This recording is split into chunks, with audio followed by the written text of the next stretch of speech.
Assalamualaikum warahmatullahi wabarakatuh.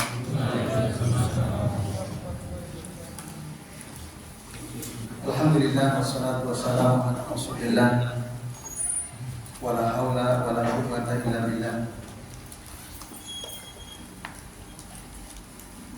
Asyhadu an la ilaha illallah wahdahu la syarika lahu wa asyhadu anna Muhammadan abduhu wa rasuluh. Allahumma shalli wa sallim wa barik ala Muhammad wa ala ali Muhammad kama shallaita wa barakta ala Ibrahim wa ala ali Ibrahim fil alamin innaka Hamidum Majid. Amma ba'du. Bapak-bapak dan ibu-ibu serta jamaah sekalian rahimani wa rahimakumullah. Alhamdulillah pada malam ini ya kita masih bisa melanjutkan dari kitab Al-Aqidah As-Safariniyah dalam keadaan sehat walafiat, alhamdulillah. Dan pada kesempatan malam ini Bapak Ibu kita akan melanjutkan pembahasan terkait dengan perbuatan-perbuatan hamba ya. Ya betul ya. Masih membahas itu, dan pada pertemuan yang lalu, pekan lalu kita sudah membahas sampai poin yang ke-64 ya. Betul Pak Didi ya? Sekarang kita akan membahas bait yang ke-65 ke-65 dan seterusnya. Baik Bapak Ibu dan yang sekalian, qala al-muallif rahimahullah, berkata muallif atau penulis kitab ini Al-Imam As-Safarini, semoga Allah rahmati beliau, pada bait yang ke-65 ya, wajaza lil maula yu'adzibul wara min ghairi ma zambin wala jurmin jaro. Artinya, dan boleh lil maula, bagi Allah Ta'ala, yu'adzibu al-wara, boleh bagi Allah Ta'ala mengazab makhluk min ghairi ma zambin wala jurmin jaro, tanpa ada dosa. Kata saya Al-Imam As-Safarini ya. Jadi boleh bagi Allah Ta'ala mengazab makhluk tanpa ada dosa dan tanpa ada wala jurmin jaro. Jurmin itu meninggalkan yang diwajibkan atau melakukan yang diharamkan yang dia lakukan.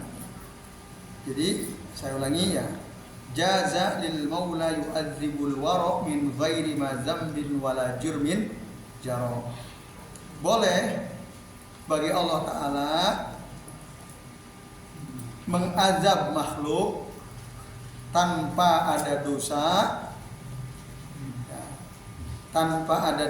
dan melanggar hal-hal yang diharamkan yang dia lakukan.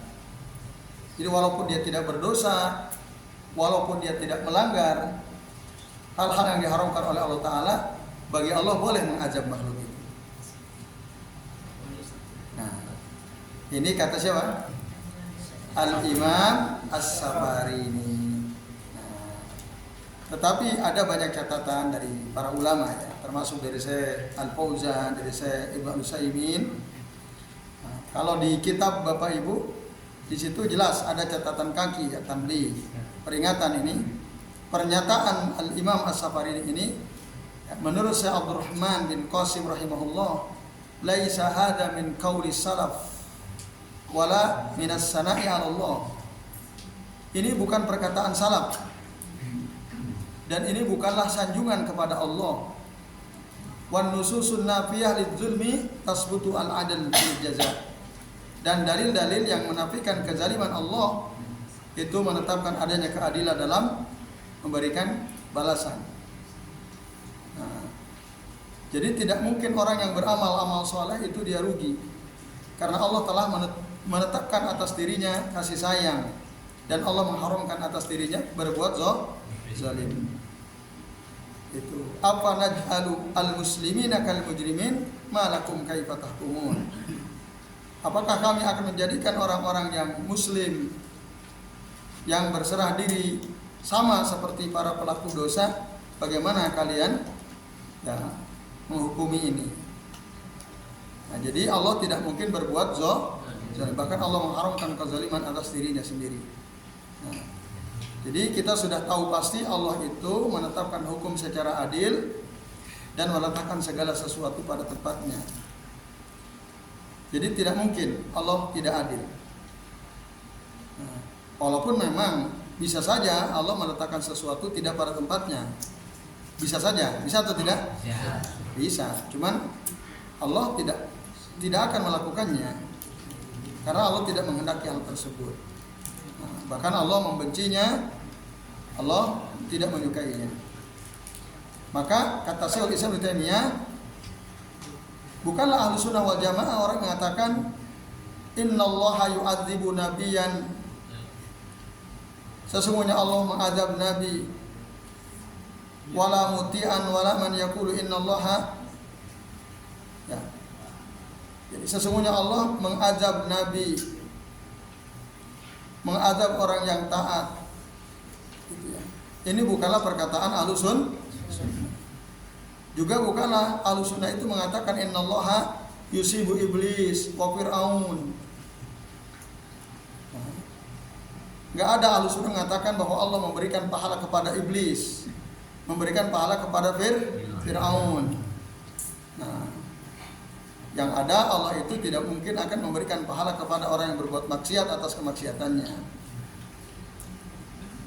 Itu Bapak Ibu sekalian. Jadi Allah akan membalas setiap orang sesuai dengan amalannya. Kalau dia berbuat baik, Allah akan balas dengan kebaikan. Kalau dia berbuat buruk, maka Allah akan balas dengan keburukan. Allah itu maha benar yang tidak mungkin la yukhliful mi'ad, tidak mungkin menyelisihi janji. Itu. Jadi Allah itu adil, tidak mungkin berbuat zalim. Allah tidak berbuat zalim. Wala yakhafu ibaduhu minhu zulma, dan para hamba tidak takut ya, Allah berbuat zalim. Tidak mungkin, artinya tidak mungkin ada kezaliman dari Allah Ta'ala. Nah, ini berdasarkan ya, bittifaqi jami'i al-kutub war rusul, kesepakatan yang ada di dalam kitab-kitab dan yang disampaikan oleh para rasul. Nah, ini catatan ya, Bapak Ibu dan jamaah sekalian dari Syekh Abu Muhammad Ashraf bin Abdul Maqsud. Nah, sementara kalau menurut catatan Syekh Ibnu Utsaimin, beliau katakan perkataan ini batil. Ya, perkataan yang ada di bait yang ke 65 ini adalah perkataan batil. Nah, ini kritik terhadap Al-Imam As-Safarini, qaulun batil. Walaupun beliau mungkin punya alasan. Apa alasan yang beliau jadikan dasar sehingga beliau mengatakan bahwa Allah boleh saja mengazab makhluknya tanpa dosa. Allah boleh saja mengazab makhluknya tanpa dia melakukan tanpa dia melakukan yang diharamkan. Boleh saja Allah mengazab. Nah, alasan Al-Imam As-Safarini disebutkan pada bait yang ke-66. Fakullu ma minhu ta'ala yajmul li'annahu an fi'lihi la yus'al. Karena semua apa yang dilakukan oleh Allah Ta'ala itu baik. Semua fakullu ma minhu ta'ala, apa yang berasal, perbuatan yang berasal dari Allah Ta'ala itu yajmul, baik. Li'annahu an fi'lihi la yus'al, karena Allah Ta'ala itu tidak dimintai pertanggungjawaban tentang apa yang diperbuatnya. Itu alasannya. Bapak Ibu sepakat semua apa yang Allah lakukan itu baik? Baik. Bapak Ibu sepakat bahwa Allah itu tidak dimintai pertanggungjawaban dengan perbuatan yang Allah lakukan? Sepakat, dalilnya jelas sekali. Nah, itulah alasan. Dua alasan ini yang menjadi dasar untuk menjelaskan, mengatakan bait yang ke-65 itu. Karena semua yang Allah lakukan itu baik. Karena kita tidak bisa memintai pertanggungjawaban tentang apa yang Allah lakukan, maka Allah itu boleh saja mengazab hambanya, makhluknya, walaupun si hamba itu tidak berbuat dosa, walaupun si hamba itu tidak melakukan yang haram, boleh. Nah, cuma tadi kritiknya adalah ini kaulun batilun. Walaupun Bapak Ibu benar, bait yang ke-66 sahih betul. Tapi pertanyaannya, apakah ketika Allah mengazab orang yang taat kepadanya itu adalah perbuatan yang baik? Apa jawabannya? Ketika Allah mengazab orang yang taat, ketika Allah mengazab hambanya yang tidak berbuat dosa, apakah ini perbuatan baik? Jawabannya tidak. Gitu. Nah, ini yang tidak nyambung ya. Di satu sisi argumennya betul bahwa semua apa yang Allah lakukan itu baik, tapi ketika Allah mengazab orang yang taat, ketika Allah mengazab orang yang tidak berbuat yang haram, itu tidak baik. Karena apa? Bertentangan dengan banyak firman Allah Ta'ala sendiri. Gitu. Kan Allah tidak mungkin menyelisihi firman-Nya sendiri. Nah, di antaranya Bapak Ibu, misalnya di dalam surah Hud ayat 117. Wa ma kana rabbuka liyuhlikal qura wa ahluha muslihun. Tidaklah mungkin Tuhanmu itu menghancurkan suatu negeri sementara penduduk negeri tersebut adalah orang-orang yang muslih. Muslih itu melakukan perbaikan, beramar ma'ruf nahi munkar. Allah sendiri mengatakan tidak mungkin Allah menghancurkan suatu negeri kalau penduduk negeri tersebut adalah orang-orang yang beramar ma'ruf nahi munkar, orang yang melakukan perbaikan. Nah, ini Bapak sekalian. Dalam surah Yunus ayat 44, innallaha la yadzlimun nasa syai'a. Sesungguhnya Allah Ta'ala itu sedikit pun tidak menzolimi manusia. Nah, dalam surah Fussilat ayat 46 Allah mengatakan man amila salihan fali nafsih. Barang siapa yang beramal soleh maka itu untuk dirinya sendiri. Wa man asa'a fa 'alaiha, dan barang siapa yang berbuat buruk, nah, maka keburukan akan kembali kepadanya. Wa ma rabbuka bizallamin lil 'abid, dan Tuhanmu itu tidak mungkin berbuat zalim kepada seorang hamba. Nah, ayat-ayat ini semua menolak bait yang ke-65. Jadi tidaklah mungkin Allah berbuat zalim. Allah mengharamkan perbuatan zalim kepada dirinya sendiri. Sebagaimana juga Allah mengharamkan perbuatan zalim kepada hambanya. Dan itu diterangkan dalam hadis sahih riwayat Imam Muslim. Nabi SAW bersabda, ya ibadi, wahai hamba-hambaku, inni haramtu zulma ala nafsi. Sesungguhnya aku mengharamkan kezaliman atas diriku sendiri. Nah, ini Bapak Ibu dalil-dalil yang bertentangan dengan bait yang ke-65 gitu. Maka dengan demikian, jika Allah mengazab hambanya yang tidak berbuat salah, jika Allah mengazab hambanya yang taat, maka tentu ini bukan perbuatan yang baik. Laisa bijamilin, bukan perbuatan yang baik. Walaupun jelas tentu saja semua apa yang Allah lakukan itu adalah baik. Tapi uqubatul muti laisat jamilah, mengazab orang yang taat bukanlah perbuatan yang baik, dan makanya itu tidak mungkin. Nah, ini pentingnya. Poin yang ke-65 ini dikritik oleh para ulama salaf. Kata Syekh Al-Fauzan, nah ini cenderung kepada Asy'ariyah. Jadi Asy'ariyah memutlakkan kekuasaan Allah Ta'ala, tidak melihat hikmah. Gitu. Karena memang betul kalau dilihat dari sisi kekuasaan, Allah kuasa melakukan apa saja. Betul atau tidak? Iya.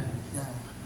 Cuman kan setiap apa yang Allah lakukan pasti ada hikmahnya, tidak mungkin sembarangan. Nah itu. Jadi ini poin atau bait ke-65 ini itu cenderung ya, mengadopsi pandangan Asy'ariyah. Nah, itu. Maka ini dikatakan batil karena tidak sesuai dengan dalil atau menentang dalil tentang hikmah dari setiap apa yang Allah lakukan. Nah, sementara argumen kedua bahwa Allah itu memang tidak ditanya, tidak dimintai pertanggungjawaban oleh siapapun tentang apa yang Allah kerjakan, dan itu Allah tegaskan dalam surah Al-Anbiya ayat 23. La yus'alu amma yaf'alu wa hum yus'alu. Allah itu tidak akan ditanya tentang apa yang Allah kerjakan, tapi mereka lah, manusia lah, hamba-hamba Allah lah yang akan ditanya, dimintai pertanggungjawaban. Kalau Allah tidak. Nah, itu benar. Memang ada dasarnya, Bapak Ibu dan sekalian. Oke, jelas ya. Jadi sekali lagi bahwa tidaklah mungkin berdasarkan firman-firman Allah Ta'ala Allah itu menzalimi seorang pun, gitu. Tidak mungkin. Nah, banyak lagi ayat yang lainnya. Misalnya dalam surah Az-Zalzalah ayat 7, "Faman ya'mal misqala dzarratin khairan yara, wa may ya'mal misqala dzarratin syarran yara." Barang siapa yang beramal amal kebaikan walaupun seberat semut kecil, dia pasti akan melihatnya, akan mendapatkannya. Begitu juga barang siapa yang beramal keburukan meskipun kecil, sekecil semut, ya seberat semut kecil, dia pasti akan mendapatkannya. Dan ini menunjukkan keadilan Allah Subhanahu wa Ta'ala. Nah, ini Bapak Ibu dan jamaah sekalian rahimani wa rahimakumullah. Nah,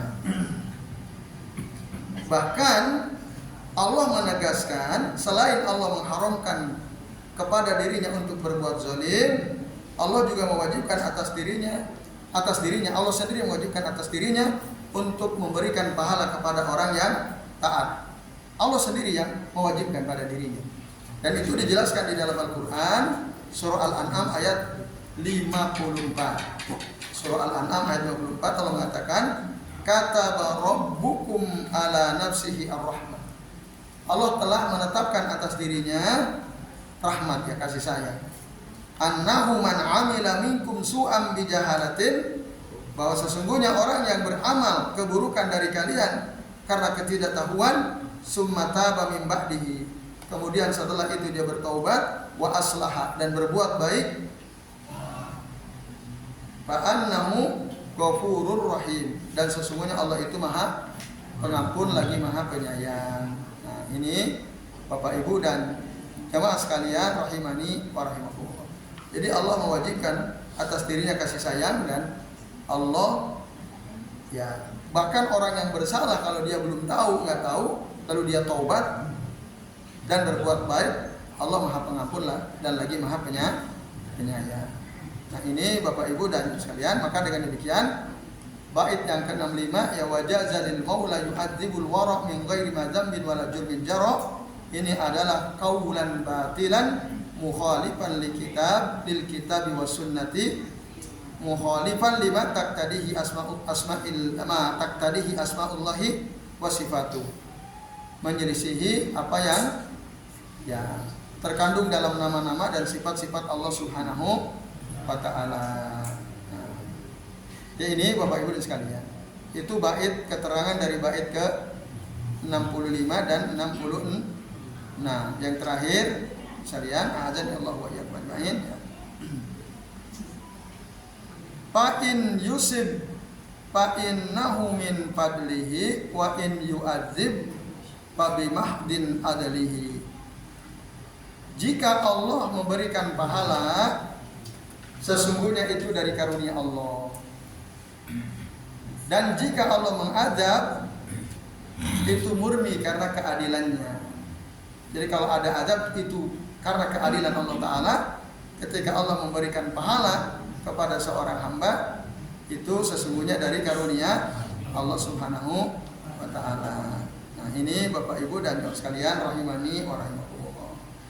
Nah, maksudnya Bapak Ibu, jadi kalau Allah memberikan pahala kepada orang yang taat, itu adalah dari karunia-Nya, dan pernyataan ini sahih.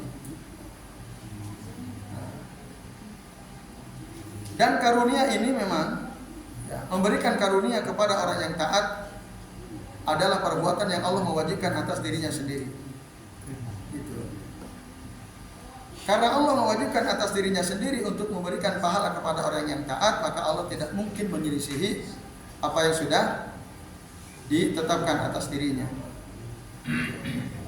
Maka apa yang dikatakan oleh Al-Imam As-Safari ini dalam bait yang ke-67 ini sahih, ya, benar. Hakun wasidukun, hakun wasidukun. Nah, bahkan Bapak Ibu sekalian, Allah itu ketika ada hambanya berbuat baik, beramal soleh, taat, yusibu alal amali aksar minal amal. Allah bisa saja memberikan pahala atas amal kebaikan lebih banyak ya daripada amal kebaikan yang dilakukan oleh si hamba tersebut.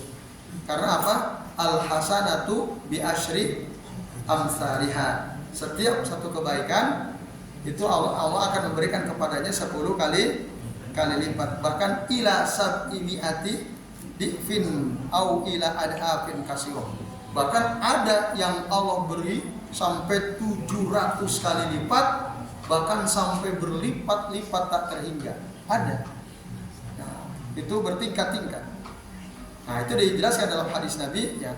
Man hamma bihasanatin wa amila biha, barang siapa yang berniat untuk melakukan kebaikan lalu dia melakukan kebaikan itu, falahu hasanatun bi asri amsalihha ya, au sab'i mi'ati ya, difin, maka dia akan mendapatkan 10 kali lipatnya, atau sampai sab'i mi'ati difin, sampai 700 kali lipat, au ila adafin kasirah, atau berlipat-lipat yang sangat banyak. Itu disebutkan dalam hadis Nabi Shallallahu Alaihi Wasallam. Nah, ini menunjukkan apa?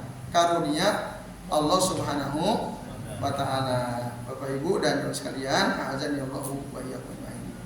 Itu. Nah, sebaiknya orang yang berbuat dosa, ya Bapak Ibu dan Bapak sekalian, kalau dia bertaubat, Allah ampuni nggak dosanya? Ampuni. Nah, Allah ampuni kalau dia bertaubat. Tapi kalau dia tidak bertaubat lalu Allah azab, itu murni karena keadilan Allah Subhanahu wa Ta'ala. Kenapa seorang hamba diazab oleh Allah? Karena perbuatan dosa yang dilakukan dan dia tidak bertaubat dari perbuatan dosanya tersebut. Nah, ini Bapak Ibu dan Ibu sekalian. Nah, maka di dalam Al-Qur'an surah Al-An'am ayat 160 mengatakan, "Wa man jaa'a bis-sayyi'ati fala yujza illa mislaha." Barang siapa yang melakukan keburukan tidaklah dibalas kecuali semisal, 1 banding 1 gitu ya. Wa hum la yuzlamun, dan mereka itu tidak mungkin dizalimi. Nah, ini maha luas ya rahmat karunia Allah Subhanahu wa Ta'ala, dan Allah itu maha adil. Nah, ini Bapak Ibu dan jamaah sekalian rahimani wa rahimakumullah, ya, keterangan dari bait yang ke-67. Baik, kayaknya sudah isya ini ya. Ya, silakan petugas azan, sudah waktu isya. Afwan.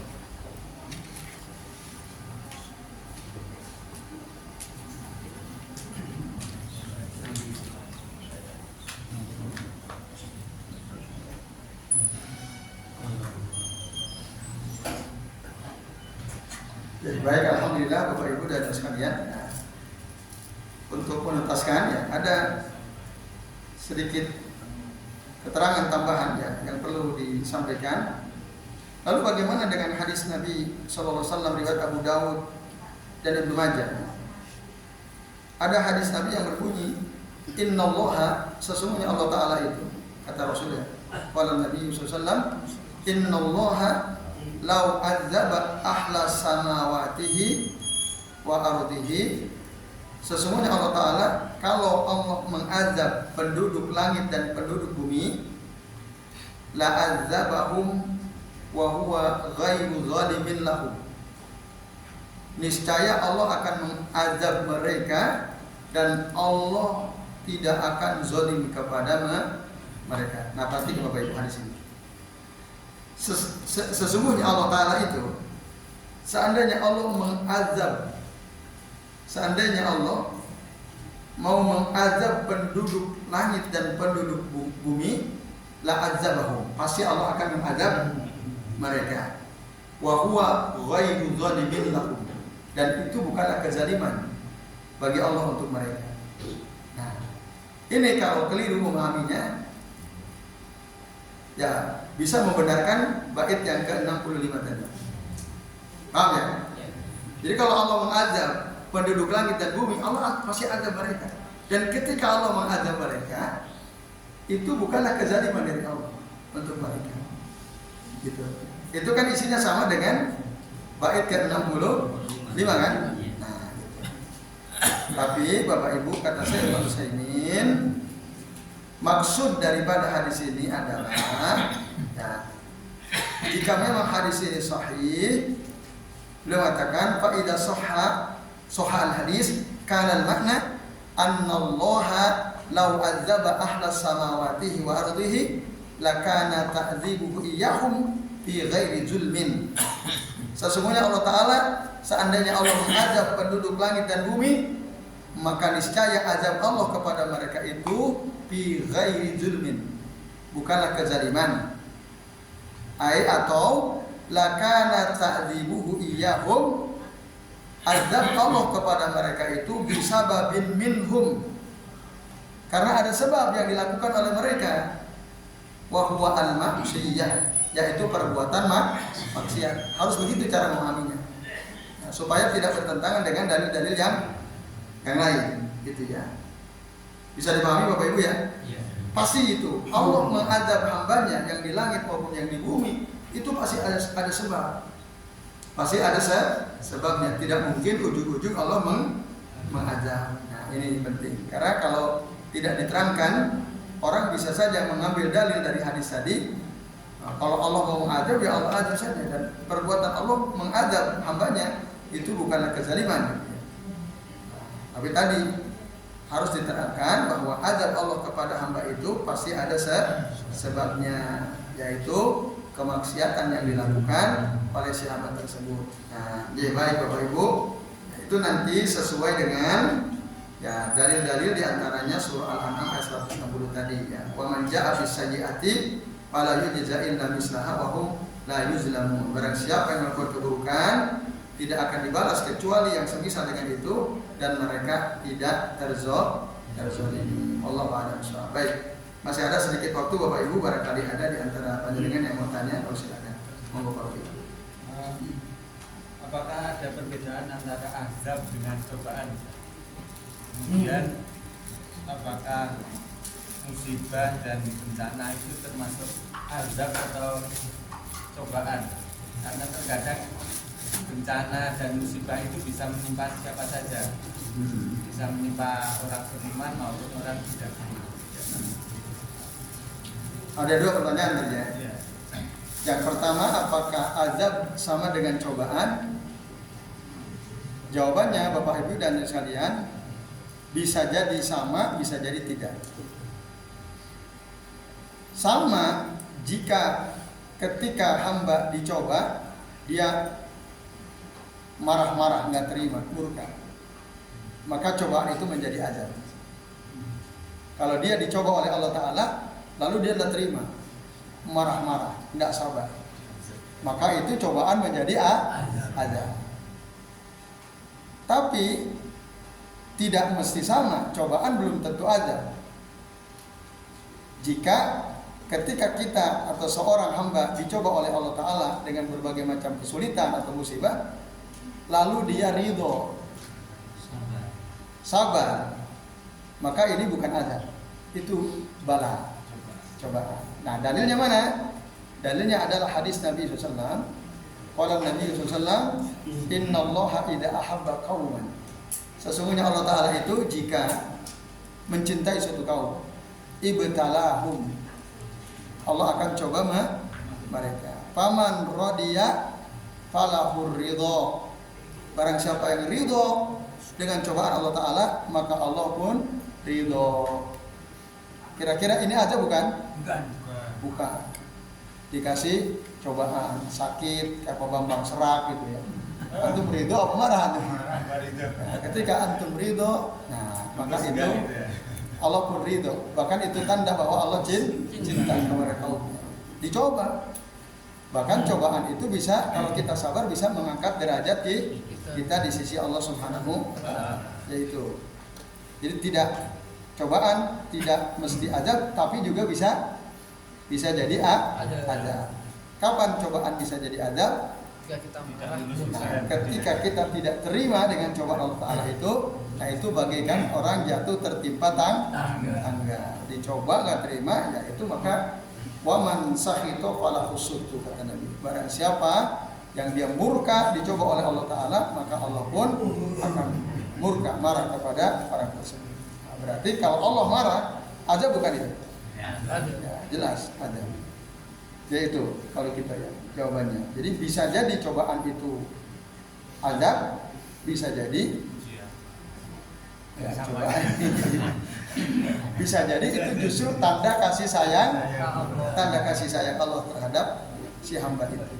Yaitu yang pertama. Kemudian ya musibah tadi ya. Gimana tadi musibah itu? Musibah dan bencana itu masuk ujian atau azab?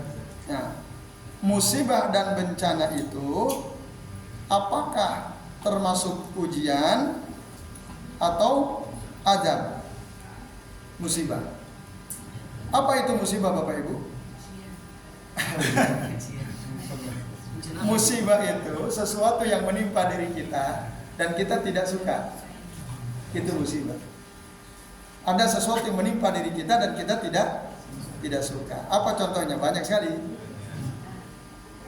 Kekurangan harta, kelaparan, sakit, ditinggal orang yang kita sayangi. Itu musibah, Bapak Ibu sekalian. Nah, musibah itu apa tadi? Azab atau musibah dan bencana tadi. Ya, musibah dan bencana Masuk azab atau ujian? Ya, bisa jadi azab. Musibah bencana itu bisa jadi azab. Nah, keterangannya ada di dalam Al-Quran surah As-Surah ayat 30. Allah Ta'ala mengatakan, wa ma asobakum mim musibatin fabima kasabat aidikum. Nah itu wa ya'fu an kasir. Musibah yang menimpa kalian disebabkan kenapa? Perbuatan tangan kalian sendiri. Itu. Nah, bencana, musibah ya karena perbuatan kita sendiri. Yang lupa kepada Allah, banyak berbuat maksiat. Wa ya'fu an kasir, meskipun Allah banyak sekali memaafkan sebenarnya. Nah, ini Bapak Ibu dan jamaah sekalian. Nah, itu. Jadi dia azab. Ya, bencana musibah itu azab karena disebabkan perbuatan dosa kita sendiri yang kita lakukan. Tapi bisa jadi musibah dan bencana itu adalah ujian. Nah, di dalam surah apa itu? Al-Baqarah ya. Ayat 155 156. Allah mengatakan apa? Wala nabluwannakum bisyai'im minal khaufi wal ju'i wa naqsim minal amwali wal anfusi was samarat wa basyiris sabirin. Siapa itu? Alladzina idza asabathum musibah qalu inna lillahi wa inna ilaihi raji'un. Kami pasti akan menguji. Ini kan ujian nih. Kami pasti akan menguji kalian dengan sesuatu dari rasa takut, dari kelaparan, dari kekurangan harta, ada yang meninggal nyawa, dan dari kekurangan buah-buahan. Itu adalah ujian. Berarti adanya kelaparan itu kan bencana, musibah. Tapi itu ujian. Karena ya kami pasti akan uji kalian dengan berbagai macam ujian tadi. Nah, maka berilah kabar gembira kepada orang-orang yang sabar. Siapa mereka? Alladzina idza asobat hum musibah qalu inna lillahi wa inna ilaihi raji'un. Itu orang-orang yang apabila tertimpa musibah mereka berkata, sesungguhnya kami ini milik Allah dan kami ini hanya akan kembali kepada Allah Subhanahu wa taala. Nah itu Pak. Kalau gitu ya. Jadi jawabannya dua. Bencana musibah itu bisa jadi azab. Bencana musibah bisa jadi itu adalah ujian. Nah, maka tinggal tergantung respon kita aja. Nah, para ulama mengatakan bagaimana musibah bencana itu bisa jadi ujian, bagaimana musibah dan bencana itu bisa jadi azab. Tergantung kepada bagaimana respon kita terhadap musibah atau bencana tersebut. Kalau respon kita negatif, maka itu aja. Itu aja, gampang. Tapi kalau respon kita positif, itu ujian. Bahkan bisa jadi penghapus dosa, bisa mengangkat derajat kita. Nah, ini Bapak Ibu dan jamaah sekalian rahimani wa rahimakumullah. Nah, contoh gini, kita kena musibah, kita kena azab. Akhirnya kita jadi istighfar, astagfirullahaladzim. Mungkin saya banyak dosa. Positif atau negatif? Positif. Ini azab atau ujian? Nah, iya. Walaupun mungkin awalnya bisa jadi azab, tapi dia jadi sadar, nah berubah jadi ujian. Nah ini Bapak sekalian, karena dan itu semua sudah dicatat di Lauhil Mahfuz. Ma asaba min musibatin fil ardi wala fi anfusikum illa fi kitabin min qabli an nabra'aha inna dzalika 'ala Allahi yasir. Sesungguhnya apa yang musibah yang menimpa kalian baik di bumi atau pada diri kalian sendiri, ya, semua itu sudah dicatat di dalam kitab Lauhil Mahfuz sebelum terjadi, ya. Dan sesungguhnya itu mudah bagi Allah Subhanahu wa taala. Jadi wallahu a'lam bishawab. Kalau peristiwa di Palestina itu gimana kita? Nah, lalu bagaimana peristiwa di Palestina yang kita tahu semua sungguh sangat memprihatinkan, ya, kasihan saudara-saudara kita. Apakah itu musibah atau itu ujian? Nah, itu musibah atau ujian? Ada dua kemungkinan. Bisa jadi itu adalah azab, bisa jadi itu ujian. Gitu Pak. Wallahu alam, kita nggak tahu ya, tapi kemungkinan dua itu ada. Lalu yang berikutnya tadi, bagaimana respon mereka kaum muslimin yang ada di sana ketika mendapatkan musibah, tekanan dari musuh ini. Nah, itu akan menentukan apakah itu azab atau itu ujian, ya. Apakah dia semakin dekat kepada Allah Ta'ala, semakin taat kepada Allah Ta'ala, atau semakin menyimpang, nah gitu kan, malah mengamalkan amalan-amalan yang tidak dicontohkan oleh Rasulullah misalnya. Nah, itu kan akan sangat menentukan musibah itu apakah azab atau ujian. Wallahu a'lam, kita tidak tahu ya pastinya seperti apa. Jadi itu Pak, apa yang terjadi pada saudara-saudara kita di Palestina. Ya, tentu saja kita sebagai kaum muslimin, ya, tentu berdoa, yang mendoakan mereka semoga Allah, ya, melindungi mereka, Allah mengalahkan musuh-musuh kaum muslimin. Nah, itu diantara yang perlu kita lakukan sebagai sesama kaum muslimin. Jadi itu Pak, wallahu a'lam bishawab. Baik Bapak Ibu dan jamaah sekalian, cukup ya. Baik, kita cukupkan sampai di sini. Mari kita akhiri dengan doa kafaratul majlis. Subhanakallahumma wa bihamdika asyhadu an la ilaha illa anta astaghfiruka wa atubu ilaik. Wa sallallahu ala Muhammadin wa ala alihi wa sahbihi wa baraka wa sallama alaihi ajma'in. Billahi taufiq wal hidayah. Wassalamualaikum warahmatullahi wabarakatuh.